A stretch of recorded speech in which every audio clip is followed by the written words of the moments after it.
buçi më bu CHI. Bu CHI. Po.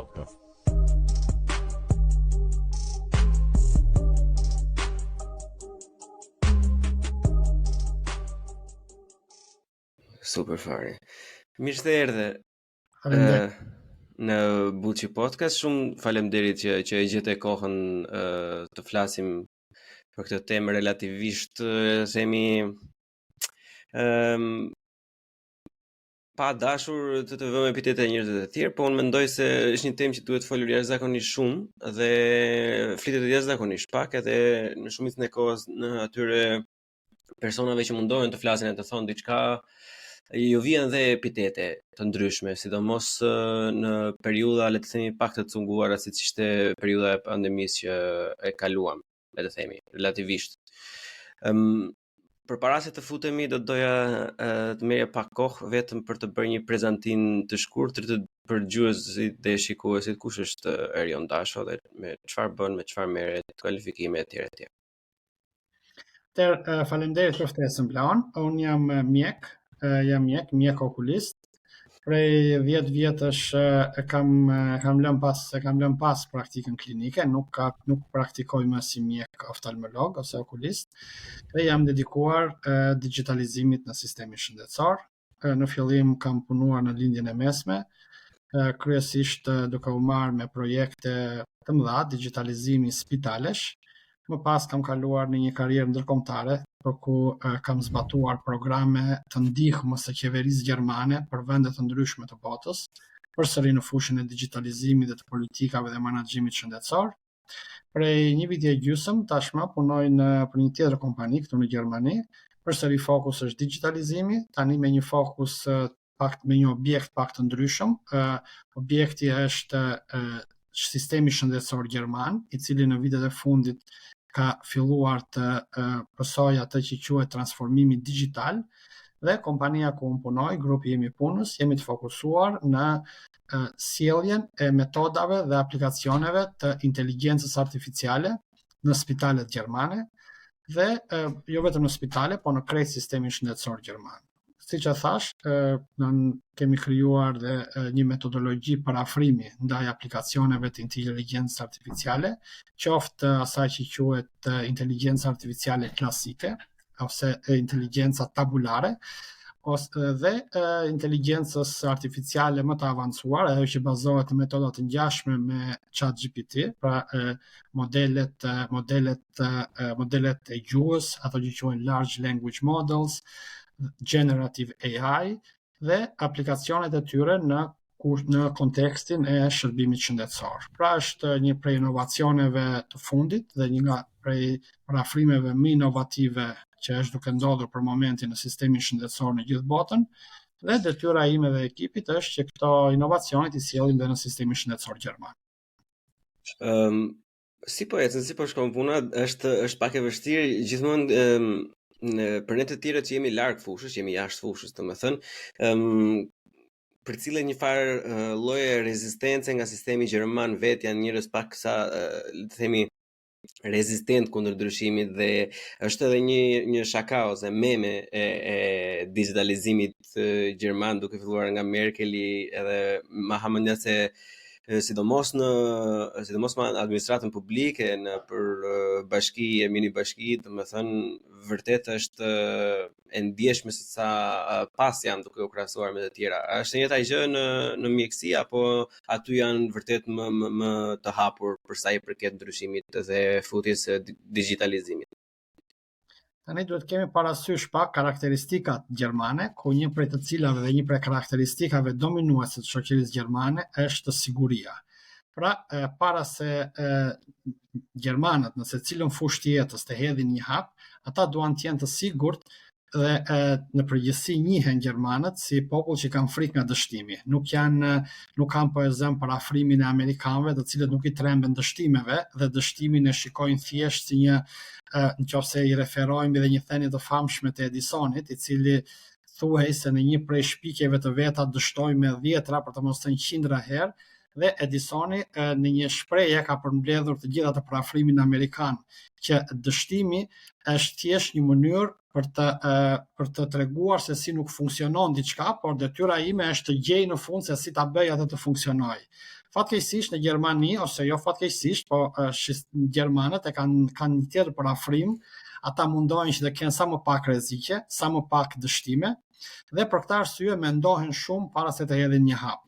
Unë nuk gjykoj se kjo domosdoshmërisht është e gabuar, është thjesht një parafrim i ndryshëm nga ai i vendeve të tjera, por gjermanët kanë dhe një karakteristikë tjetër që pasi mendohen dhe pasi hartojnë një plan, pastaj në ekzekutim janë jashtëzakonisht të preciz, janë jashtëzakonisht të saktë, dhe këtë po shohim edhe në sistemin shëndetësor. Pra pasi janë krijuar kushtet nëpërmjet një rrjeti intraneti, i cili lejon që sistemi shëndetësor të komunikojë lirshëm, pa u ekspozuar ndaj riskjeve të hakerimit, të vjedhjes së të dhenave, që janë riskje të ditura në sferën digjitale. Pra pasi ka krijuar këtë intranet, sistemi gjerman tani shëndetësor është duke hartuar aplikacione të shumta, ku përfshihet, siç e thash, dhe këto të inteligjencës artificiale, të inteligjencës artificiale generative, të cilat janë, pra siç e thash, janë këtu. Pastaj sistemi gjerman është në të njëjtën hap, në të njëjtin tempo zhvillimi me të gjithë vendet më të avancuara të botës. Spektakolare. Ka diçka të tillë paralele? Mbase jo në të njëjtën masë apo kualitet, por të paktën a është ndërmarrë një hap i tillë në Shqipëri, doktor?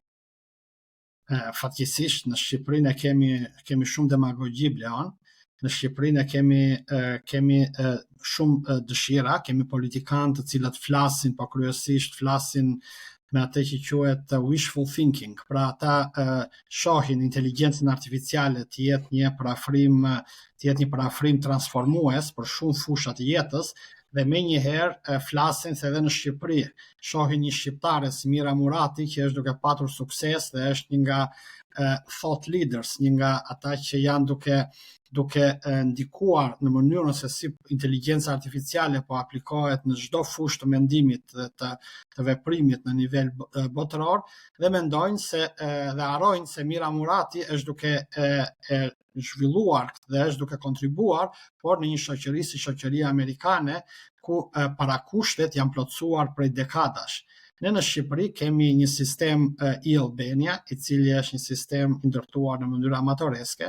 Këto vitet e fundit ka filluar të mendohet më së fundi edhe për sigurinë e tij, është futur autentifikimi me 2 faktor, që në mënyrë skandaloze mungonte për shumë vite dhe bëri që ne të ishim prej edhe hakerimeve. Në sistemin shëndetësor, në shëndetësi, nuk janë hedhur as hapat e parë të digitalizimit, kemi akoma mjekët dhe infermierët që shkruajnë në kartela letër, pra shkruajnë me dorë kartelën e pacientit, dhe kur dalin ministrat apo dhe kryeministri Rama dhe flasin për digitalizimin dhe përmendin që ne do të fusim inteligjencën artificiale, sigurisht unë që e shoh nga pozita e një profesionisti e kuptoj që kjo është një më tepër në kuadrin e një demagogjie dhe për të thënë një fjalë të cilën e thonë edhe kryeministrat dhe ministrat të tjerë në gjithë botën. Por në Shqipëri, që të arrim në pikën ku të aplikojmë këto parafrime, duhet fillimisht të hedhim hapat e parë të digitalizimit, pra na duhet ai që është digitalizimi bazë, digitalizimi veprimeve bazë, na duhet të mendojmë për sigurinë e informacionit, na duhet të mendojmë për infrastrukturën që do të përpunojë këto të dhëna. Nuk e di nëse Akshi për shembull e ka zgjidhur problemin e një data centri tani, por data centri i Akshit, kur e kam parë unë para disa vitesh, ka qenë në kushte skandaloze, ka qenë në një bodrum të ekspozuar ndaj fenomeneve që në Shqipëri nuk janë të pakta, siç është përmbytja nga shiu, po e them, apo siç është mungesa e energjisë elektrike, mungesa e kondicionimit të përshtatshëm. Pra, ky data center i Akshit në burimet e ishin statit, për mendimin tim ka qenë një skandal që data centeri i qeverisë shqiptare ndodhen në ato kushte, shpresoj të ketë ndryshuar, shpresoj shumë të ketë ndryshuar. Pra, që të arrim që në Shqipëri të kemi aplikacione të inteligjencës artificiale, duhet të zgjidhim pra infrastrukturën, duhet të zgjidhim aplikacionet bazë që bëjnë të mundur kapjen e të dhenave në mënyrë digjitale, duhet të zgjidhim sigurinë e informacionit, duhet të kemi një fuqi përpunuese, ajo quhet computing power, një fuqi përpunuese adekuate, sepse aplikacionet e inteligjencës artificiale të gjithë e dim, sidomos tani që dhe kjo kompania që prodhon mikrochipet është bërë kompania me vlefshme në botë, pikërisht sepse ka një kërkesë shumë të madhe në të gjithë botën që aplikacionet e inteligjencës artificiale të zbatohen në pothuajse çdo fushë, dhe kjo kërkon një computing power, një fuqi përpunuese të dhenave shumë të madhe që në Shqipëri ne nuk e kemi. Pra, pasi të zgjidhen këto parakushte, natyrisht edhe në Shqipëri mund të flasim pastaj për inteligjencë artificiale dhe për aplikacionet moderne të digitalizimit. Dhe në shëndetësi sigurisht. E kuptoj, kam diskutuar dhe me një personazh tjetër që i përket botës robotikës dhe inteligjencës artificiale, nuk e din nëse jeni ndjeni për Uliat Bredicën, është ndër të tjera studimit është një personazh goxha shumë le të themi i pëlqyeshëm sepse është dhe komedian atë njëjtën kohë. Është goxha karakter interesant. Doktor, kur fola me Taulant Mukën rreth temës që në fakt duam të diskutojmë sot, ishte zgjedhja e parë që më dha. Tha doktori ka qenë shumë aktiv, sidomos gjatë periudhës më të vështirë, është sulmuar nga Schumann. Dhe duke filluar këtë diskutim, unë do të doja në një mënyrë sa më të thjeshtë të mundshme të shpjegojmë se çfarë janë vaksinat, si kanë lindur, pse kanë lindur dhe çfarë llojesh ka për momentin. Atëherë, natyrisht që unë nuk mund të përgjigjem në mënyrë profesionale të gjithë këtyre pyetjeve, sepse ka një profesion të caktuar brenda shëndetësisë, profesioni i imunologut, ose pastaj janë dhe specialistët që merren me vaksinimin nga pikpamja dhe nga parafrimi i shëndetit publik, që këto mund t'i trajtojnë në mënyrë shtërruese. Por për të sqaruar me fjalë të thjeshta publikun për bazat dhe për njohuritë bazë që duhen dhe që i nevojiten një qytetari për të kuptuar se ç'është vaksinimi dhe pastaj për të marrë vendime të përgjegjshme për sa i takon vaksinimit në jetën personale, këtë sigurisht që mund ta bëjmë. Pra, që janë vaksinat? Organizmi i njeriut, ashtu sikurse shumë qenieve të tjera të gjalla, ka një sistem të quajtur sistemi imunitar. Dhe ky sistem ka për qëllim që të mbrojë organizmin nga ajo çka është e huaj. Dhe të huaja për organizmin sigurisht janë mikroorganizmat, janë bakteret, ose viruset, ose agjentë të tjerë që shkaktojnë sëmundje dhe kanë potencial të shkaktojnë sëmundje. Por janë edhe element jo të gjallë, por nuk do të merremi me këto elementet jo të gjallë tani, sepse këta nuk janë pjesë e diskutimit tonë. Pra janë gjallësat, janë viruset, që për viruset janë diçka midis botës gjallë dhe botës jo të gjallë, po janë viruset, janë bakteret, janë kërpudhat ose myqet, janë parazitët, pra janë një tërësi mikroorganizmash të cilët në masën më të madhe të tyre nuk janë të dëmshëm për sistemin për njeriu, për shëndetin tonë. Për të thënë për të kuptuar qytetarët që ndoshta e kanë dëgjuar tashmë, po kur ne shohim një njeri, ky person aq sa çka qeliza njerëzore në trupin e tij, po aq ka edhe baktere.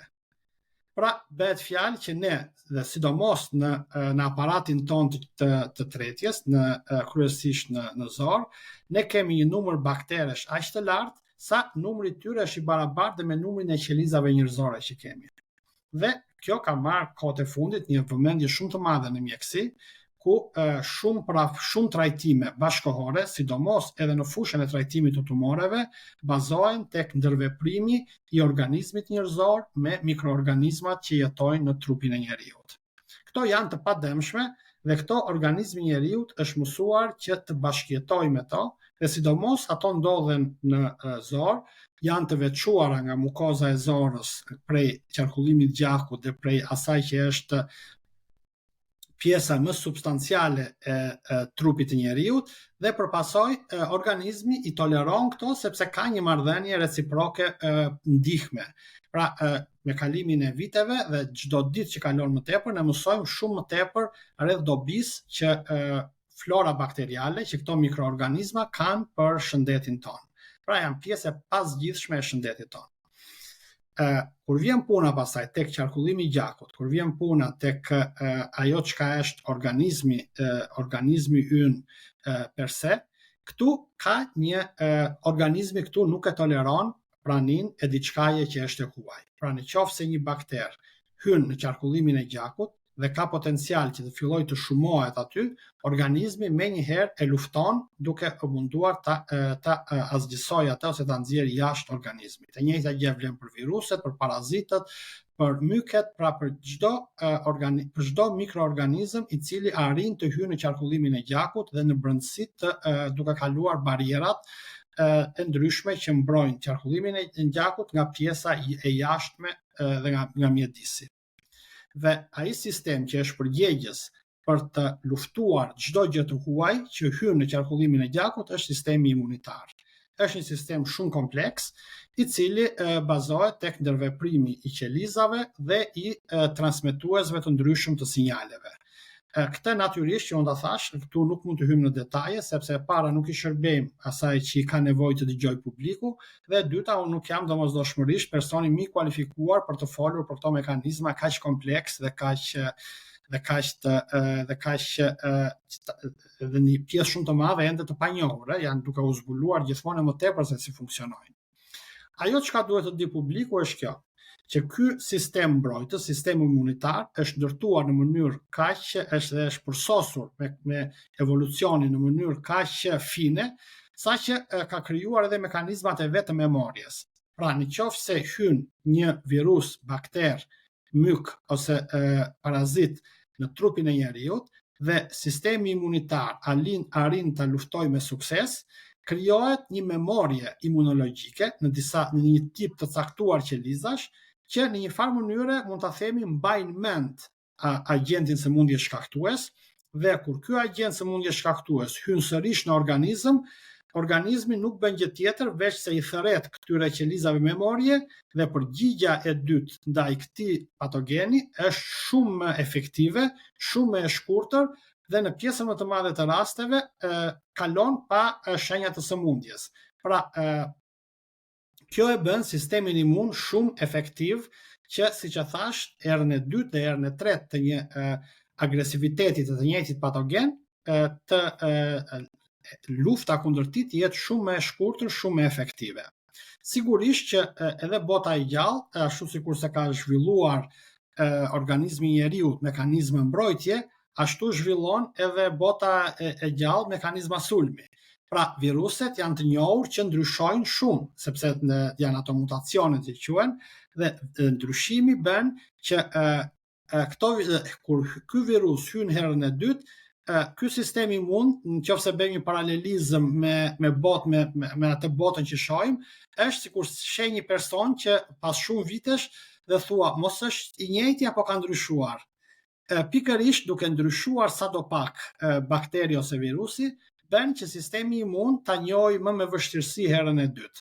Por në përgjithësi, për një pjesë të madhe të viruseve sidomos, sistemi imun funksionon në mënyrë perfekte dhe nëse ky virus luftohet një herë me sukses, herën e dytë pothuajse nuk ka më shenja klinike, por sistemi imun arrin ta luftojë me shumë sukses këtë virus ose bakter. Tashmë, kjo ka qenë mënyra edhe imuniteti i fituar në mënyrë natyrale. Pra, ekspozohet ndaj një sëmundje personi, e lufton me sukses këtë sëmundje, herën e dytë ose të tretë arrin pastaj ka memorien dhe e lufton në mënyrë shumë më efektive. Vaksinat tashmë kanë një histori disa qindra vjeçare, kanë shumë të hershme në disa vende, si kultura kineze për shembull. Por vaksina e parë që njihet dhe që është emri vaksin vjen sepse ka qenë një mjek anglez, Edward Jenner, diku 200-300 vjet më parë, i cili duke observuar në atë kohë lija ishte një prej sëmundjeve më vdekjeprurse, sepse ka një shkallë shumë të lartë vdekshmërie dhe ishte një nga sëmundjet më vdekjeprurse. Edward Jenner duke observoi se personat që kishin kaluar linë e dhënve e kalonin linë shumë më lehtë se personat që nuk e kishin kaluar linë e dhënve. Atëherë ky bëri një eksperiment dhe në mënyrë artificiale edhe ata fëmijë të cilët nuk kishin kaluar linë e dhënve i inokuloi atë virusin që shkakton linë e dhënve, që ishte shumë herë më pak vdekjeprurës ose nuk ishte as pak vdekjeprurës për njeriu, por arrinte t'i mbronte këta persona ndaj lisë. Dhe prandaj dhe emri vaksin, vak nga latinishtja janë këto baktit, pra lija e dhënve, lija e baktive, dhe këtu vjen dhe emri vaksin që mbjeton deri në ditët tona. Sigurisht kjo u përsos më vonë, sot kemi vaksina nga më të ndryshmet, sot kemi vaksina të cilat bazohen tek futja sepse është kuptuar më vonë që imuniteti ndaj vaksinës arrin të krijohet edhe kur hyn jo më mikrobi i gjallë, por edhe kur hyn disa mikrobe të denatyruar që quhen, sepse vaksina dhe përgjigja imunitare drejtohet jo vetëm ndaj bakterit ose virusit që është virulent, pra që është i aftë të shkaktojë sëmundje, po dhe ndaj viruseve ose baktereve të denatyruar në rastin e viruseve ose të vrarë të baktereve, sepse përgjigja është ndaj asaj që quhet kapsula që vesh nga jashtë virusin ose membrana që vesh nga jashtë bakterin. Dhe këtu pasaj e kanë origjinën pjesa më e madhe vaksinave që ne përdorim, pra vaksinat të denatyruara. Ka një numër të vogël vaksinash që tani pothuajse nuk përdoren më, që janë vaksinat e gjalla, ku hyn bakteret e gjalla, por që kanë kaluar në shumë procese trajtimi që i kanë bërë të paaftë të shkaktojnë sëmundje. Pra këto lloj vaksinash pothuajse nuk përdoren më tashmë. Tashmë janë vaksinat e denatyruara në rastin e viruseve, sepse siç e thash, viruset janë diçka midis botës gjallë dhe botës jo të gjallë, kurse bakteret që janë qenie të gjalla vriten dhe membrana e tyre përdoret për të ngjallur përgjigje imune. Këto kanë qenë vaksinat klasike. Dhe vaksinat që shohim sot tek fëmijët, tek të moshuarit kur bëjnë këto vaksinat e gripit dhe gjithçka tjetër. Prej shumë vitesh tashmë, që po ka ecur edhe shkenca mjekësore, ka ndryshuar inxhinieria gjenetike, ka ndryshuar kuptimi i mekanizmat e vaksinave, natyrisht që kanë dalë dhe metoda të reja, që janë këto dhe që ne i pam të manifestoheshin gjatë ishin me mënyra se si u prodhua një pjesë e madhe vaksinave gjatë pandemisë së Covidit. Dhe këto ishin vaksinat me RNA, të cilat kanë një tjetër mekanizëm, një mekanizëm shumë më të avancuar, i cili shfrytëzon, pra siç e thash, njohjen më të mirë që ne kemi sot mbi mekanizmat e imunitetit. Doktor, më falë të ndërpres për pak. Para se të kalojmë tek mRNA dhe Covidi, një temë që qarkullon është ajo klasike që ne marrim si informacion në Amerikë, deri diku në Europë, por vitet e fundit edhe në Shqipëri është tematika e vaksinimit të fëmijëve. Është një temë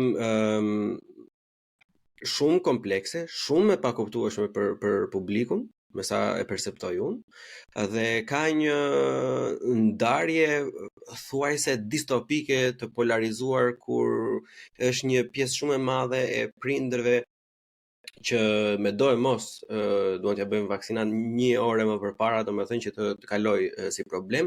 Ka dhe një grup tjetër që e kanë jashtëzakonisht shumë frikë, që e lidhin si mund ta shpreh në një mënyrë të thjeshtë por edhe të kujdesshme, sindroma të ndryshme, ngadalësi që mund të ketë fëmia, autizmin e tjerë e lidhin me bërjen dhe marrjen e vaksinave nga fëmia. Ne si shqiptarë themi zakonisht ku ka zë nuk është pa gjë. Atëherë, problemi tek fëmijët, këtu e kemi shumë të thjeshtë për të sqaruar gjërat. Pra, sistemi imunitar I fëmijës është në momentin e lindjes, fëmija për një periudhë disa mujore vazhdon të jetë I mbrojtur ndaj shumë patogenëve, sepse trashëgon antitrupat e nënës. Pra, duke qenë se qarkullimi I gjakut midis nënës dhe fëmijës është I mundur gjatë shtatzanisë, këto mekanizmat evolucionar që unë përmenda pak më lartë kanë krijuar një mekanizëm genial që është fëmija gjatë kohës së shtatzanisë arrin të marrë antitrupa nga gjaku I nënës. Dhe kjo e mbron fëmijën gjatë periudhës së foshnjërisë ose kur ai ushqehet dhe këto I merr edhe nëpërmjet qumshitgjirit mbi të gjitha. Pra ai ka një farë gëzon një mbrojtje në saj të antitrupave të nënës. Pas moshës 18 muajsh, zakonisht, kjo mbrojtje ikën, sepse këto antitrupa largohen nga qarkullimi I gjakut dhe fëmija do të ishte I pambrojtur ndaj patogenëve të ndryshëm.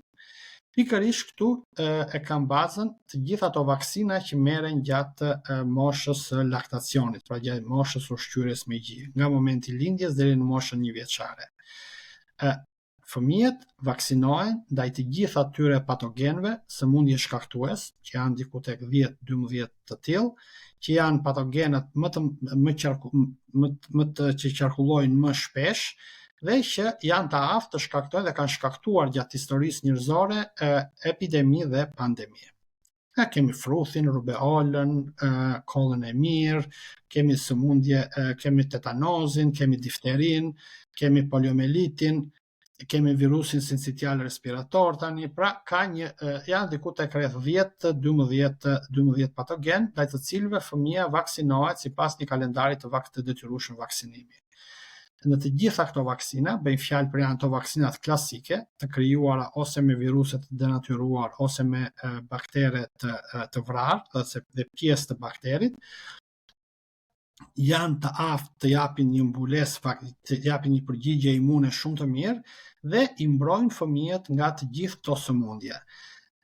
Është një nga arritjet më të mëdha që ka patur shëndeti publik gjatë gjithë historisë, vaksinimi I fëmijëve 0 deri në 1 vjeç, sepse është direkt përgjegjës për uljen e vdekshmërisë foshnjore nga nivele shumë të larta që ka qenë, pra gjatë gjithë historisë njerëzore, vdekshmëria foshnjore ka qenë deri në nivelet matej me 20, 30, 40, 50%, që do të thotë gjysma e fëmijëve të lindur vdisnin nga një sëmundje prej këtyre që përmenda pak më lart.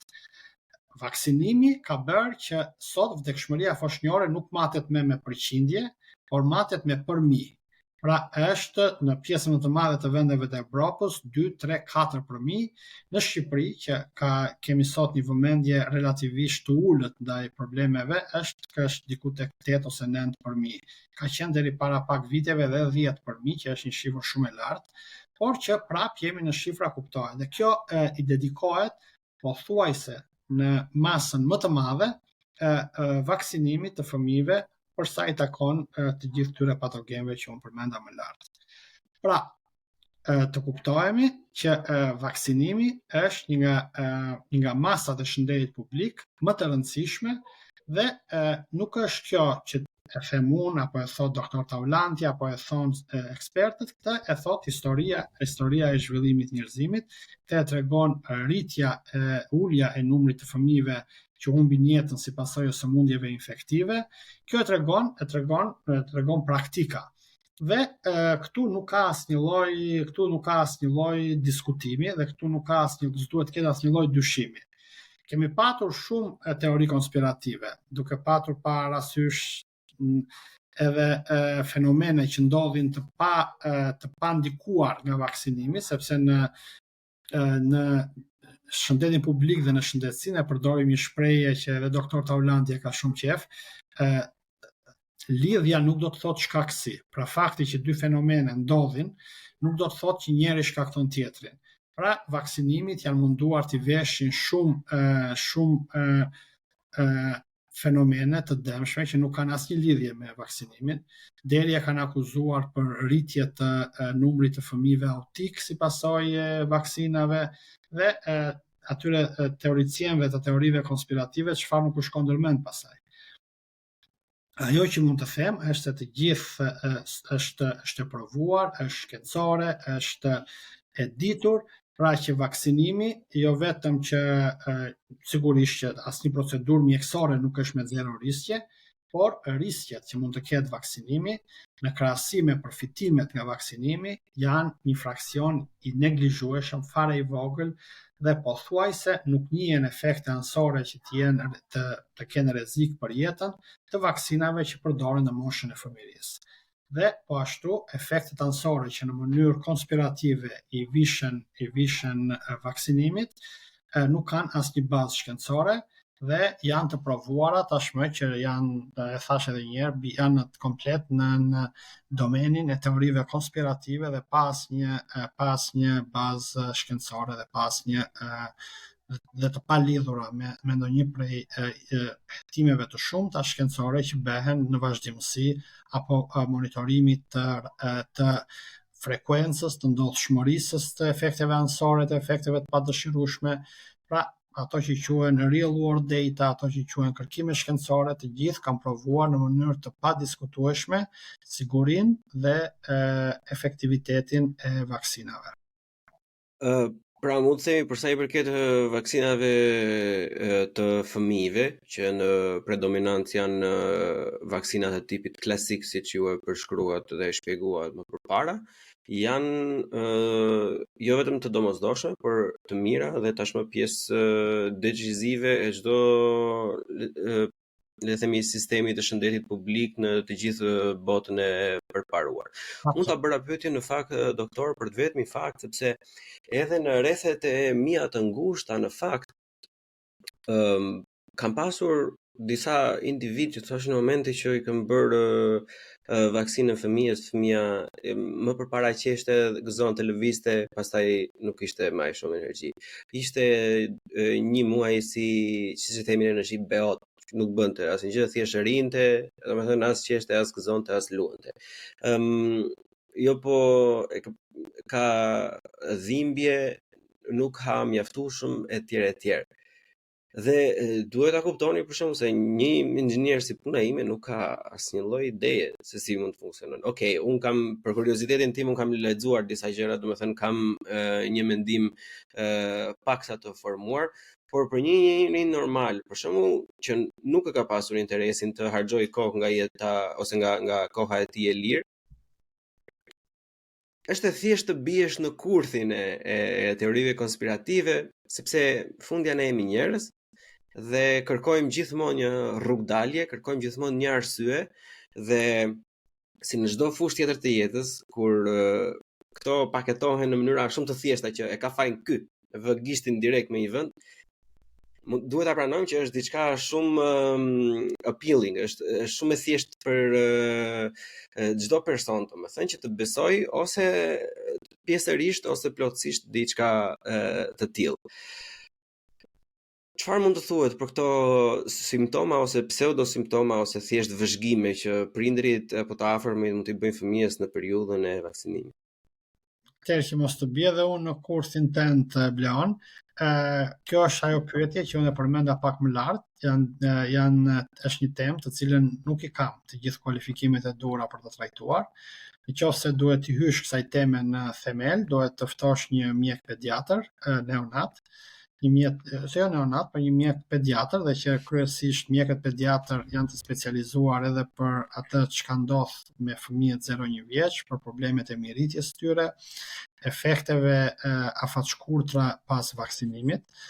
Dhe natyrisht që me një mjek të tillë mund ta diskutosh këtë. Ajo çka them unë dhe ajo çka mund të garantoj unë është të them që çdo procedurë mjekësore njihet se ka efekte anësore, ka dhe efekte të padëshirueshme. Pjesa më e madhe e efekteve të vaksinimit janë afatshkurtra dhe janë kryesisht dhëmbja në vendin e injektimit, mund të ketë ndonjë skuqje, mund të ketë ndonjë reaksion të nivelit lokal që e quajmë ne. Sigurisht që ka një mekanizëm ndërkombëtar që monitoron ato që quhen efekte anësore pas vaksinimit, në anglisht njihet me emrin AFI, Adverse Effect Following Immunization, dhe këto monitorohen për miliarda fëmijë, sepse janë me qindra milion fëmijë që vaksinohen gjatë një viti dhe mjaftojnë të kalojnë disa vit që të bëhet shumë shpejt niveli I miliardave. Pra, këto janë ndjekur në nivelin e gjithë botës dhe monitorohen me shumë kujdes. Sigurisht, persona që janë specialist për vaksinimin e fëmijëve dhe mjek pediatër që janë specialist për monitorimin e efekteve anësore, janë personat e dur për të pyetur për këtë lloj teme. Të falenderoj për profesionalitetin, doktor. Atëherë I lëm pas vaksinat klasike dhe fëmijët e ri diku dhe le të hyjmë tek moderniteti, tek ato që ne kemi dëgjuar si popull I thjesht marrën me ndryshime gjenetike, spike protein. Të lutem, doktor, na hidh pak dritë, na e shpjego pak me moll, se për çfarë bëhet fjalë, çfarë janë këto vaksina, dhe pse janë të ndryshme, edhe mbase ose jo, pse janë të rrezikshme. Atëherë, këtu pasaj duhet hyjmë dhe duhet shpjegojmë disa gjëra shumë thjesht për dëgjuesit e blogut. Proteinat njihen si tullat e botës së gjallë. Pra, çdo organizëm, nga ato viruset deri tek njerëzit, ka qelizat janë të ndërtuara kryesisht prej proteinash, të cilat janë ato që njihen, pra siç e thash, si tullat e botës gjallë. Dhe për të koduar dhe për të ndërtuar proteina, organizmi ka aftësia për të prodhuar proteina transmetohet nga një individ te tjetri nëpërmjet ADN-s. Pra, të gjithë qytetarët e kanë dëgjuar ADN, ADN-ja janë genet praktikisht, dhe çdo gen është I aftë që nëpërmjet mekanizmave që ka qeliza brenda, që nuk mund t'i sqarojmë, sepse nuk mund t'i sqarojmë në një diskutim të tillë, prodhohen proteinat. Pra, ky është parimi, një gen, një proteinë. Çdo gen prodhon një proteinë, pastaj kjo proteinë ka një rol të caktuar brenda qelizës. Kjo vlen edhe për bakteret dhe për viruset. Pra, ka një gen brenda virusit, I cili kodon për një proteinë e cila më vonë I vish dhe vendoset në kapsulën e virusit. Tani le ta imagjinojmë virusin si një vezë. Dhe veza ka disa pjesë. Ka fundin, ka majën, ka dhe pjesën tjetër të vezës. Pra, le ta marrim ta thjeshtëzojmë në 3 proteina. Pra, të sugjeroj të mendojmë një virus që ka vetëm 3 proteina. Dhe ashtu sikurse veza, një proteinë është e vendosur në majë, një është e vendosur në fund dhe një proteinë është pjesa tjetër e vezës. Dhe kuptohet, siç e thash pak më lart, duhen 3 gjene për të koduar këto 3 proteina. Unë e përmenda që studimet mbi imunitetin vazhdojnë çdo ditë me intensitet të jashtëzakonshëm. Dhe kur mundohet të kuptohet se si organizmi krijon përgjigje imunitare ndaj virusit, kjo arrin deri tek niveli kundër cilës protein organizmi e krijon këtë përgjigje imunitare. Sepse në fund të fundit, çfarë synon përgjigja imunitare? Synon që virusin ta vras kur hyn në organizëm, pa e lejuar të shkaktoj demin që ai do shkaktoj. Ose bakterin. Pra, nëse një virus, siç është gripi po e them, ka aftësinë të shkatroj mukozën e rrugëve respiratore, qëllimi I përgjigjes imunitare është që ta vras këtë virus para se ai të hyjë në rrugët tona të frymarrjes dhe të shkatrojë mukozën respiratore. Ose në rast se virusi I hepatitit shkatron qelizat e mëlçisë, qëllimi I imunitetit ndaj hepatitit është që ta shkatrojë këtë virus pa hyrë te qelizat e mëlçisë. Dhe kjo vlen për çdo virus ose bakter. Pra, ky është qëllimi. Mënyra se si e organizon këtë përgjigje imunitare organizmi duhet kuptuar. Dhe çfarë ndodhi gjatë Covidit, ta vim te Covidi tani dhe u pa.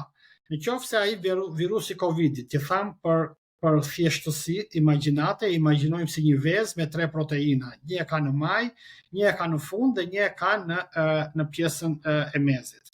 Pra, aty u kuptua se organizmi njerëzor përgjigjen ndaj virusit Covidit e bazonte tek njohja e proteinës që ndodhej në majën e virusit. Dhe këtë le ta quajmë proteina spike tani. Atëherë këtë duke qenë se është kodi gjenetik I virusit Covidit u zbulua që në javën e parë të janarit 2020, disa javë pasi ishin shfaqur rastet e para në Kinë. Pra, u lidh gjeni me proteinën dhe ishte lidhur proteina spike me një gjen të caktuar. Atëherë u tha, nëse virusi hyn në trupin e njeriut, përgjigjja imunitare është e orientuar ndaj proteinës spike. Nëse organizmi I njeriut do ta njohë proteinën spike si armik, atëherë do ta zgjësoj virusin e Covidit shumë lehtë. Nëse nuk e njeh proteinën spike, atëherë virusi Covidit hyn në brendësi dhe shkakton ato simptomat dhe demet që shkakton dhe që ishin të shumta, preknin çdo organ e gjitha me radhë, qytetarët I kanë dëgjuar tani gjatë pandemisë. Atëherë, për të prodhuar këtë protein spike, virusi ka materialin e vet gjenetik, që është në këtë rast RNA-ja. Pikërisht, kjo RNA e virusit u fut në organizëm dhe u lejua qeliza njerëzore të prodhonte proteinën spike. Proteina spike doli në qarkullim dhe sistemi imunitar menjëherë e njohu si një proteinë të huaj. Organizoi përgjigjen imunitare kundër proteinës spike. Në këtë mënyrë u krijua memoria që thamë në fillim të bisedës tonë, pra memoria imunologjike. Në kohën kur hyn virusi Covidit, edhe virusi Covidit po ashtu ka një protein spike. Organizmi është mësuar të luftojë këtë protein spike, kështu që fillon aktivizohet mekanizmi imunitar, godet virusin e Covidit pa I lejuar atë të shkaktoj sëmundje në organizëm. Kaq e thjesht është mekanizmi. A mund tani që këto vaksina të shkaktojnë ndryshime gjenetike? Absolutisht jo, sepse në ndryshim nga viruset, trashëgimia e qenies njerëzore bazohet tek ADN-ja, jo tek RNA-ja. Dhe RNA-ja e Covidit nuk mund të japë në asnjë moment ndryshime, të paktën me njohuritë që kemi tani, me njohuritë që kemi prej 10 vitesh duke I njohur ADN-n dhe RNA-n, organizmi I njeriut nuk ka mekanizëm që RNA-n ta përkthejë në ADN dhe kjo ADN të hyjë në qelizë dhe të japi ndryshime gjenetike. Për këtë arsye, të gjithë këto teori konspirative të bazuar të ndryshimet gjenetike, me njohuritë e shumta që kemi deri në këtë moment, janë rrëzuar dhe nuk ka arsye për alarm dhe për të patur dhe nuk ka bazë mbi të gjitha për ato teori konspirative që kanë qarkulluar dhe fatkeqësisht vazhdojnë të qarkullojnë. Sigurisht që ne do të dëgjojmë shumë më tepër për këto vaksina me bazë gjenetike, sepse tashmë që është aplikuar kjo vaksinë në shkallë të gjerë, janë miliarda njerëz në botë që kanë marrë një vaksinë të tillë. Ta njerëz po monitorohen. Do të mësojmë shumë më tepër për mekanizmat e edhe të efekteve anësore. Në këtë rast, siç e thash, nuk ka dhe nuk ekziston asnjë procedurë mjekësore që nuk ka efekte anësore.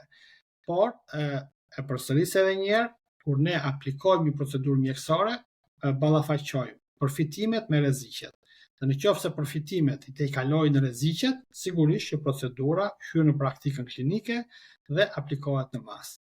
Në rastin e vaksinave me RNA tashmë, e njëjta teknologji po përdoret për atë që quhet vaksinë, por që nuk është tamam vaksinë kundër kancerit, pra që për të luftuar tumore të ndryshme trajnohet përsëri sistemi imun sipas një mekanizmi të ngjashëm dhe kemi vaksina të shumta tashmë kundër kancerit dhe terapia imunologjike kundër kancerit është bërë pothuajse mainstream në pjesën më të madhe të vendeve të zhvilluara. Në Gjermani sidomos ka me shumë vaksina të tilla që përdoren sidomos kundër tumoreve të qarkullimit gjakut, kancereve hematologjik dhe përdoren me shumë sukses duke arritur edhe shërimin e plot në raste të pashpresa, në raste që mendoj se s'kishte asnjë lloj zgjidhje tjetër, kishin dështuar edhe transplantet, kishte dështuar kemioterapia, kishte dështuar çdo gjë. Imunoterapia, që bazohet tek mekanizma të ngjashëm si ky që përmenda unë, jep rezultate spektakolare. Pra është një metodë terapeutike që do ta shohim të aplikuar gjithmonë më tepër. Uroj që qytetarët të jenë sa më të mendje hapur, të mos i besojnë konspiracionistëve, por të konsultojnë burime mjekësore, të besojnë specialistëve, sidomos specialistëve tek të cilët kanë krijuar tashmë besimin, dhe të kuptojnë se kjo është e ardhmja e mjekësisë, kjo është nga fushat ku mjekësia do të zhvillohet, dhe sidomos në rastin e terapive antitumorale, në terapit onkologjike, do ta shohim gjithmonë më të aplikuar. Për momentin janë kostot ato që pengojnë zbatimin në masë të gjerë, sepse disa për këtyre terapive kushtojnë deri në disa qindra mijëra dollar për një terapi, por rezultatet e tyre, siç e thash, janë spektakolare në trajtim dhe pasohen me shërim të plot ose të paktën me zgjatje jete, përmirësim radikal të cilësisë jetës pacientit dhe kanë ndryshuar ecurinë për sëmundje të ndryshme, për shumë sëmundje tumorale. Doktor, atëherë pyetja përsëri nga një njeri normal që nuk është pjesë e fushës. Sa efektive ishte vaksina kundër Covidit? Sa e saktë ishte ajo bazuar në të gjitha standardet dhe rregullimet që ka jo vetëm çdo shtet në vetvete, por edhe bashkësisht shtetet si Bashkimi Evropian apo edhe nga shoqata ndërkombëtare e shëndetit etj etj. Dhe a ishte i domosdoshëm detyrimi pjesërisht edhe për fëmijët? Në radhë të parë duhet të kuptojmë se detyrimi nuk u aplikua, mund të ketë patur një detyrim indirekt, sepse qenia ose jo i vaksinuar u kushtuzua me të paktën lirimin e shumë masave kufizuese të asaj kohe. Dhe në këto kushte mund të flitej edhe për një detyrim indirekt, por sidomos në flasim për Bashkimin Evropian, Shtetet e Bashkuara të Amerikës, është zgjedhja e aplikimit të një procedure mjekësore ose parandaluese është e gjitha në dorën e individit. Në këtë të marrim me radhë pyetjet, a pati efekt vaksina në ecurinë e pandemisë? Absolutisht që po. Pra, vaksina arriti që në një pandemi e cila do të kishte një shkallë relativisht të lartë vdekshmërie, të ulte numrin e personave që humbën jetën në fund, sepse brenda një viti nga pandemia ne patëm vaksinat e para, ishte Pfizer-BioNTech vaksina e parë, pastaj AstraZeneca, Moderna, të cilat menjëherë ishin në dispozicion të publikut dhe të mjekëve infermierëve dhe arritën që brenda një periudhe disa mujore të zbatojë një program i paprecedent vaksinimi nga përmasat e tij. Pra u arritën disa miliard njerëz, nëse nuk gaboj, diku tek mbi 5 miliard njerëz janë vaksinuar ndaj Covidit. Dhe në fund kur llogaritet, kemi diku midis 15-16 milion vdekje të vlerësuara nga pandemia, që do të kishin qenë ndoshta 2 ose 3 fishin nëse nuk do të kishin vaksinën. Por këto janë studime dhe modele që janë duke u bërë në vazhdimsi. E dyta, çfarë na tregoi në radhë të parë vaksina? Tregoi se pandemia e Covidit tregoi se teknologjia, kërkimi shkencor dhe industria farmaceutike ka arritur një pikë të tillë ku mundet që për një periudhë një vjeçare të niste nga identifikimi një patogeni të ri deri te prodhimi një vaksine efektive. Periudhë që më parë kërkonte shumë vite, për të mos thënë mbi 10 vjet. Por të kuptojmë se kur aplikojmë një vaksinë të re, në këtë 10 vjeçar pjesa më e madhe janë ato që quhen rishikimet, dhe rishikimet, asnjë nga organizmat rishikimet nuk i bën në mënyrë urgjente kur vjen puna për një vaksinë, dhe nëse më parë një EMA po e zëm për të miratuar kalimin e një medikamenti nga një fazë prove në një fazë tjetër, do t'i duheshin një vit, në rastin e vaksinës Covidit u shkurtua në 1 ditë ose në 1 javë. Është e njëjta punë, pra nuk është se është anashkaluar në një element kontrolli, por thjesht prioritizimi bën që ajo të mos flejë në një sirtar derisa të vi radha, por të shqyrtohet dhe të miratohet në mënyrë të përshpejtuar. Ajo që duhet theksuar këtu është nuk u anashkalua procedura e vlerësimit. Pra është e njëjta procedurë vlerësimi, por në vend që të priste 1 ose 2 vjet sa të vinte radha, u mor në shqyrtim më herët. Është një lloj si një proces gjyqësor. Pra, një proces gjyqësor, gjyqtari mund ta lëri dosjen në sirtar dhe ta shikoj pas 2 vjetësh, ose mund ta marrë në shqyrtim sot. Gjyqtari bën të njëjtën punë dhe nxjerr bën të njëjtën analizë dhe jep të njëjtin përfundim. Ndryshon vetëm koha. Pra, disa vjet u fituan vetëm si pasojë e kësaj. Pse zgjasin përsëri procedurat e miratimit vaksinave? Sepse është shumë e vështirë të gjesh persona që janë të gatshëm të testojnë vaksinën tek ata. Në rastin e Covidit, kishte një uri dhe ishin me qindra milion persona në gjithë botën që ishin të gatshëm të bëheshin pjesë e provave klinike. Përsëri, nëse sot ti edhe unë do të duam të prodhojmë një vaksinë çfarëdo, për të rekrutuar persona për provat klinike, mund të na duhen ndoshta 1 vit. Në rastin e Covidit u deshën disa orë për të rekrutuar personat e gatshëm për të marrë pjesë në provat klinike. Pra, përsëri kemi një shkurtim të ndjeshëm të kohës. Kjo bëri, dhe duke mos u shpjeguar qartë ky proces qytetarëve, u krijua ideja sikur këto vaksina ishin miratuar shkeleshko, ishin anashkaluar procedurat dhe qytetarëve po i jepej një vaksinë jo e sigurt. Në fakt, provat klinike u bën të gjitha sipas procedurave standarde, miratimet u bën të gjitha sipas procedurave standarde, vetëm si pasojë e urgjencës u shkurtuan kohët dhe u shkurtua koha. Por rigoroziteti i procedurave ishte i njëjti. Për këtë arsye, Bashkimi Evropian sot i ka vënë detyrë sistemeve shëndetësore dhe kompanive farmaceutike që në pandeminë e radhës, që nuk mund të shmanget asnjëherë, dhe kur përmendet pandemia X, përsëri njerëzit thonë teori konspirative. Nuk është teori konspirative, sikurse doli SARS para 20 vjetëve, sikur doli MERS para 15 viteve, sikur doli Covidi para 5 viteve, do të kemi patjetër patogen të rinj. Janë me miliarda virus, baktere në botë. Dhe dikush prej tyre në një moment caktuar pëson një transformim gjenetik dhe bëhet i aftë të shkaktojë sëmundje, madje bëhet dhe vdekje prurës për njeriu. Herët avon këto do të shkaktojnë pandeminë e radhës, është e pashmangshme. Gjatë gjithë historisë njerëzore, pandemitë kanë qenë bashkëudhëtare të njerëzimit.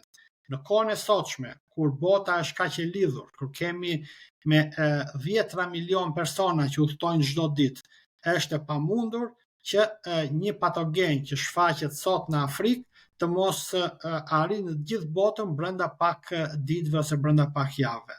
Në këto kushte, në një botë kaq të lidhur, do të kemi patjetër një pandemi të radhës herët apo vonë. Dhe detyra që Bashkimi Evropian në këtë rast i ka caktuar sistemeve të shëndetësisë është që për pandeminë e radhës vaksina të prodhohet jo më për 1 vit, por për 100 ditë. Dhe kjo është gjykuar më së mundshme dhe tani më kemi dhe përvojën e Covidit për ta prodhuar vaksinën më shpejt edhe në mënyrë më efektive. Këtu pastaj luan rol shumë të madh luftimi i këtyre teorive konspirative. Dhe para përgatitja e publikut, dhe mua më vjen shumë mirë për këtë blog të sotshëm, prandaj dhe e mora me kaq qejf dhe me kaq dëshirë, sepse duke sqaruar qytetarët që pandemia e ardhshme, vaksinën do ta kemi për 100 ditë, do të jetë një vaksinë e miratuar sipas të gjitha procedurave standarde dhe rigoroze të EMS apo të FDA-s. Do jetë e prodhuar sipas duke respektuar të gjitha kushtet e provave klinike dhe të provave jo klinike. Dhe do të jetë një vaksinë e sigurt. Kjo do të bëjë që në pandeminë e ardhshme të kemi shumë më pak humbje jete dhe të kemi një kontroll shumë më të mirë të saj dhe të kemi parasysh që mund të jetë një virus që nuk e ka më vdekshmërinë 1% ose më pak sa që kishte Covidi, por mund të ketë vdekshmëri edhe si SARS ose MERS që e kanë patur 10 dhe 30%. Pra që janë shumë vdekjeprurës, ose siç ka qenë Lia, për shembull, që kishte një vdekshmëri shumë herë më të lartë. Pra mund të shfaqet një patogen që të jetë i lehtësisht i përhapshëm, të jetë edhe me vdekshmëri të lartë. Atëherë, në këtë rast, vaksinat do të marrin një rol të jashtëzakonshëm dhe besimi i publikut tek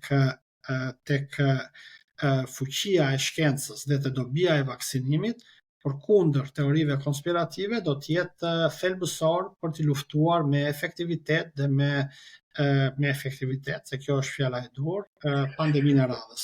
Doktor, duke e marrë në dorë në këtë episod të Buçi Podcast për të luftuar disa nga le të themi informacionet e gabuara që qarkullojnë tani nëpër masa, unë do t'ju ftoja të bëni një bashkëbisedim të vogël ku unë me anë të disa pyetjeve të vogla do t'u rreshtoj një numër të caktuar pyetjesh të bazuara në ca ndodhi, shpifje apo etj që qarkullojnë në publik. Edhe dua ta filloj nga siguria në fillim. Juve thatë pak më përpara që teknologjia që ne kemi në sot mundsoi që vaksinat të procesoheshin, le të themi, dhe të konfirmoheshin në një mënyrë më të shpejtë. Por në dieninë time,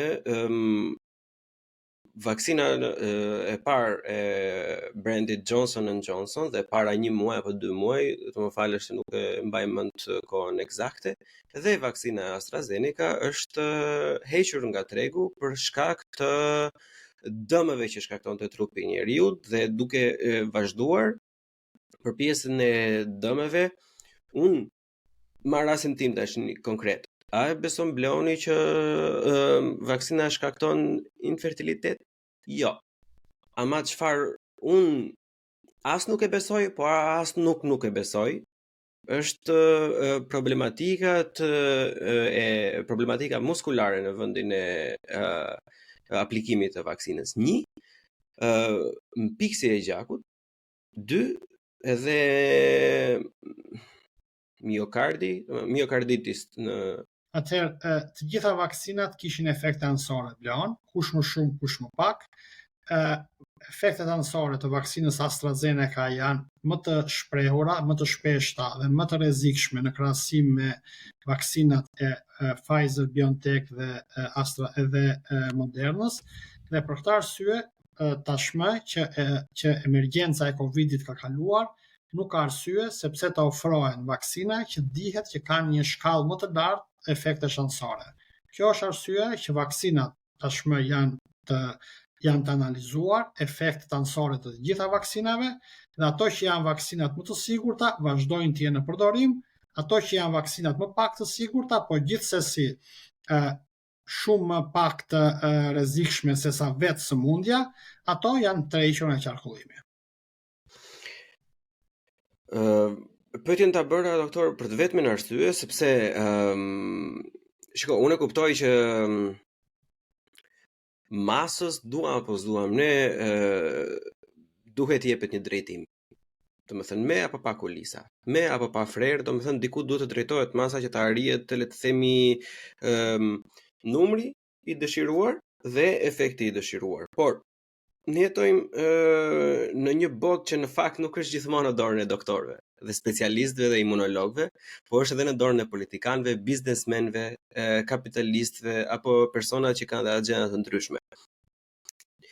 Për të bërë pak avokatin e njeriu të skeptik, është shumë e vështirë të besosh se çdo gjë kaloi ashtu siç duhej, kur në fillim të njëjtët individ që miratuan tërheqjen e vaksinës AstraZeneca në kulmin e pandemisë kishin në retorikën e tyre që nuk ka absolutisht asnjë gjë të gabuar dhe asnjë lloj efekti negativ të vaksinës, jo të vetëm të atyre, po të asnjë vaksinë. Ky është keq interpretim, Bleon, ky është keq interpretim që në ditët e para kur kanë dalë vaksinat, ka dalë lista e plotë e efekteve anësore.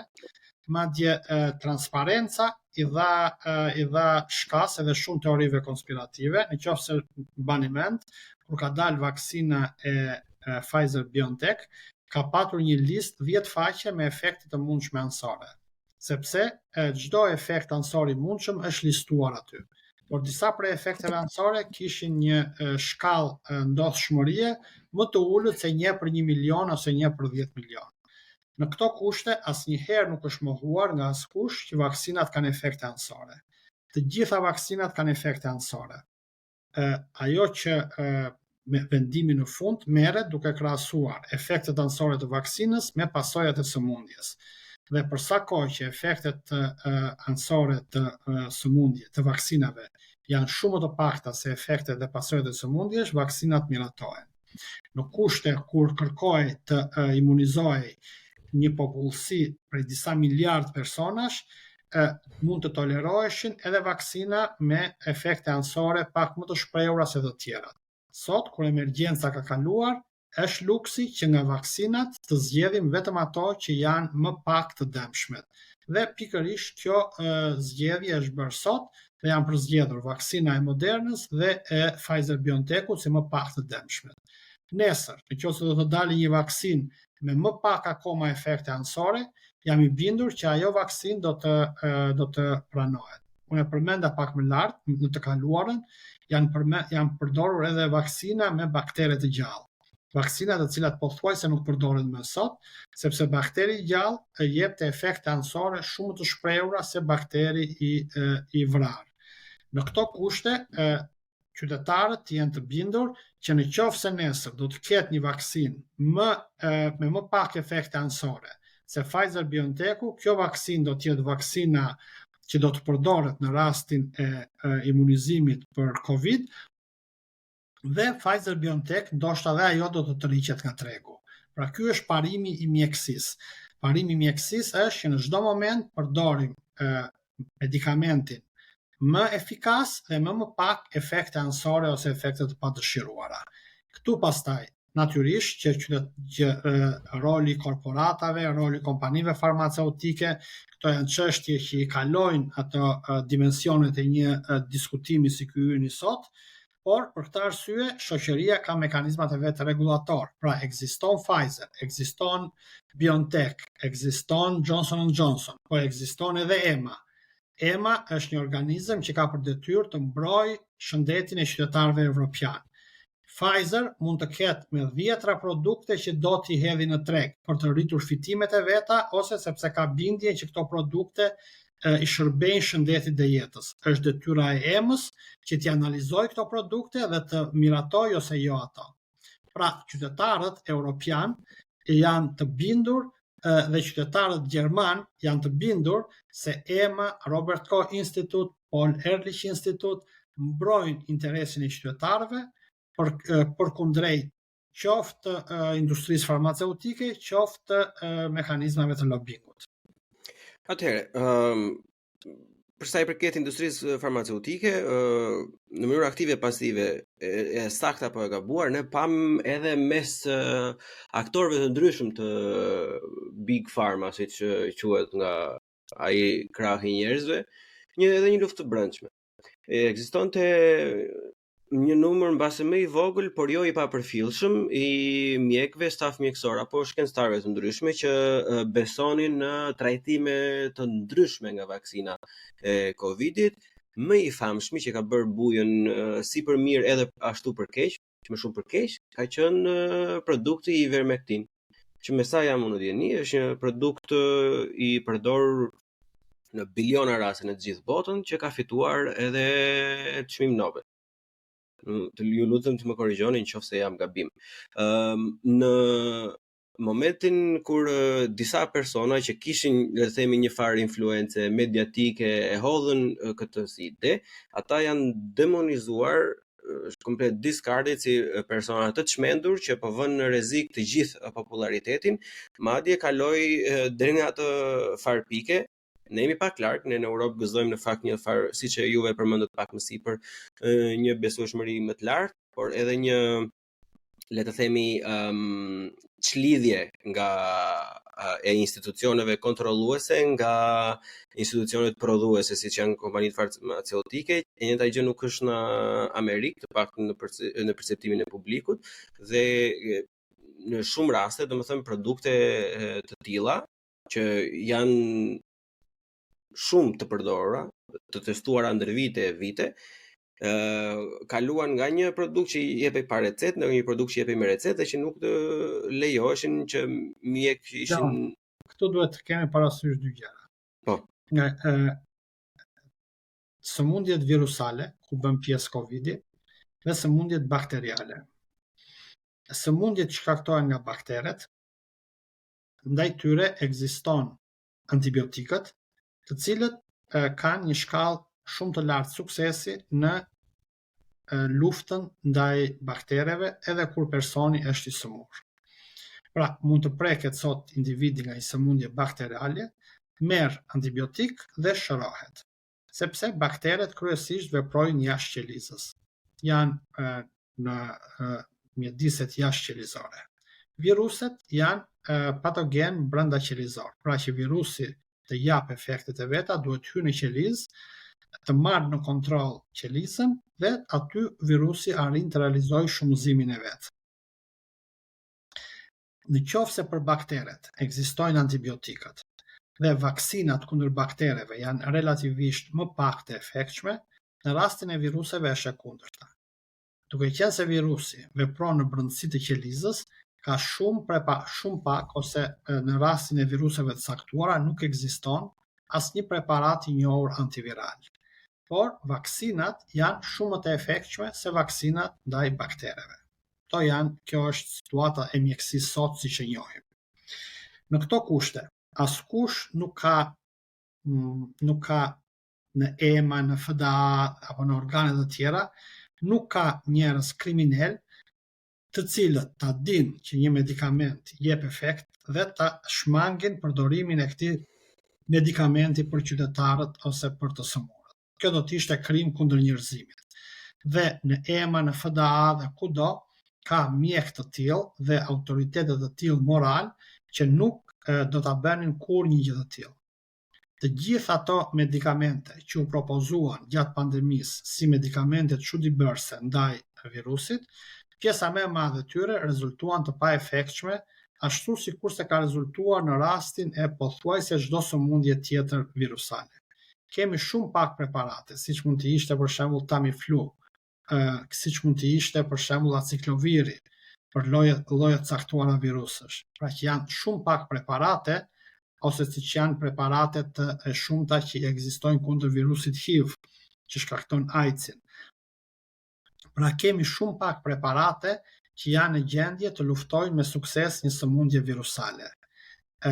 Dhe kjo vlen edhe në rastin e Covidit. Pra të gjitha ato medikamente që u pretenduan si çuditëbërëse, provat klinike rezultuan se nuk ishin as pak as aq çuditëbërëse sa u propaganduan. Sigurisht, ashtu sikurse ka persona që i besojnë teorive konspirative mes publikut të gjerë, ka të tillë dhe midis mjekëve. Nuk ka vetëm konspiracionist mes qytetarëve, ka dhe konspiracionist mes mjekëve. Dhe pati mjek të caktuar që u bën pjesë e teorive konspirative dhe këta për shkak të bluzës bardhë gëzuan sigurisht edhe një audiencë më të madhe dhe teoritë e tyre u përhapën më shumë se në rastin se kur këto teori i hifnin dhe i përkrahnin qytetar jo mjek. Pra, të më besosh ti dhe ndjekësit që na ndjekin në këto momente të blogut, që nuk ka patur asnjë medikament çuditëbërës ndaj Covidit që u ndalua nga X ose Y autoritet, por ka patur një vaksinë e cila ishte efikase me efekte anësore të pranueshme dhe e miratuar sipas të gjithë procedurave të pranuara të miratimit të medikamenteve.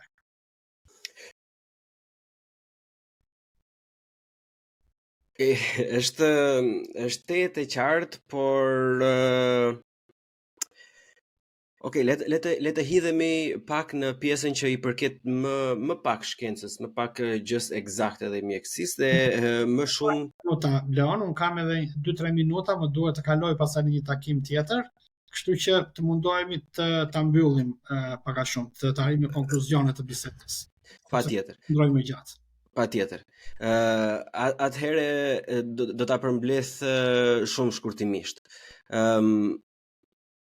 Si mundet që të gjitha ato që ne përmendëm pak më përpara, por duke i shtuar dhe të tjera, domethënë si detyrimi pasiv, jo aktiv, siç juve e cilësuat shumë sakt, duke e lidhur dhe me demonizimin e njerëzve si vrasës të afërmëve të tyre në qoftë se nuk e bëjnë, dhe le të themi atë ngataresën mes gjenezës virusit, nga erdhi dhe pse erdhi, me të gjitha këto debate që qarkulluan, domethënë që çdo gjë siç ne po e shohim dhe sot, siç e thatë edhe ju, po merr drejtimin e vet, kërkimet vazhdojnë, konkluzionet po dalin një nga një. Si mundet që mjekët ose kërkuesit ose kompanitë farmaceutike, por jo vetëm, gjithashtu edhe institucionet, si mundet t'i bëjnë më shumë ballë shpërndarjes së këtij informacioni, le të themi të gabuar, teorive konspirative, në mënyrë që në pandeminë e radhës, që siç e thatë juve, por që është edhe tejet logjike, është thjesht çështje kohe derisa të vijë tjetra, të mos kemi të njëjtën eksperiencë, të mos kemi të njëjtën ndarje nga njëri tjetri, dhe le të themi të jemi pak më mendje hapur dhe më të pranueshëm ndaj metodave. Atëherë, origjina për mua si mjek, origjina e virusit ka 0 rëndësi. Sepse pavarësisht nëse është një virus natyral apo një virus i prodhuar si armë biologjike, ai ngelet një rrezik për jetën dhe shëndetin e qytetarit. Dhe detyra ime si mjek, si specialist i shëndetit publik, është ta luftoj atë. Me teorinë e virusit merren pastaj organet ligjore të sigurisë, do merren organet të ndëshkimit të krimeve, nëse është një virus i prodhuar nga si një armë biologjike ose i prodhuar nga një entitet keqdashës. Kjo është jashtë arritjes së mjekut. Mjeku ka për detyrë që kur ka një sëmundje ta luftojë atë. Dhe detyra e specialistëve të shëndetit publik është kur ka një pandemi ta kufizojnë atë. Në këto kushte, unë nuk merrem as pak me teorinë e origjinës virusit, e kam lënë atë në vëmendje të atyre që kanë dëshirë të merren me teori konspirative, dhe natyrisht që do të merren agjensitë ligjzbatuese, sepse nëse provohet që ka patur një konspiracion dhe ka patur një përpjekje për të shkaktuar pandeminë në të gjithë botën, kjo sigurisht pastaj është pjesë tjetër, nuk është më detyrë e mjekëve që ta ndëshkojnë ose ta trajtojnë atë. Patjetër. Deri më sot dhe deri tani që flasim, publikimet më prestigjioze në revista si Lancet, si Names, pra revistat më prestigjioze dhe më të besueshme të komunitetit shkencor, flasin ende për origjinën natyrale të virusit. Pra nuk ka teori për origjinën artificiale të këtij virusi. Këto janë ato që dim deri më sot. Nëse nesër do të ketë fakte të reja, unë jam njeri mendje hapur, jam njeri që nuk jam fanatik, dhe jam i gatshëm të pranoj çdo lloj teorie që do të provohet nesër për origjinën e virusit. Por e përsëris, cilado qoftë origjina e virusit, detyra ime si mjek dhe specialist i shëndetit publik është ta luftoj atë. Dhe edhe pandemia e radhës mund të jetë një sëmundje që të vi nga një vektor, pra që e merr nga bota e kafshëve dhe sjell në botën e njerëzve, mund të jetë një armë biologjike e prodhuar nga një organizatë terroriste ose nga një shtet terrorist, mund të jetë çdo lloj origjine. Por ajo që njerëzimi dhe do të bëj, përsëri do të ndjek të njëjtat hapa. Do të përpiqet të kufizoj sa më shpejt impaktin e parë, që janë ato masat e kufizimit lëvizjeve, të karantinës dhe të gjithë të tjerave, që janë masa mira vjeçare dhe nuk janë masa as 1 as 2 vjeçare. Do të përpiqet të gjej sa më shpejt mjekimin ose vaksinën, dhe do të përpiqet që këto t'i ketë në shkallë të gjerë dhe t'i aplikojë në shkallë të gjerë për të përfituar nga to sa më shumë njerëz. Në këto kushte, në mbyllje, unë do të thoja, nuk ka rëndësi as pak origjina, nuk ka rëndësi as pak çfarë teorish promovojnë qoftë politikan, qoftë mjek konspiracionist. Ajo çka ne si mjek duhet t'i transmetojmë qytetarëve është çdo qytetar në kushte të mbrojtjes së shëndetit të vet duhet i besoj autoriteteve të shëndetit publik, autoriteteve të vendit të vet, sepse misioni këtyre autoriteteve është të mbrojnë shëndetin dhe jetën e qytetarëve. Pastaj, teoritë konspirative nuk i bëjnë dëm askujt tjetër, veç se vetë qytetarëve, vetë të sëmurëve, vetë personave, dhe sa më pak të besojnë, aq më shumë është në interesin e shëndetit, qoftë individit, qoftë publikut.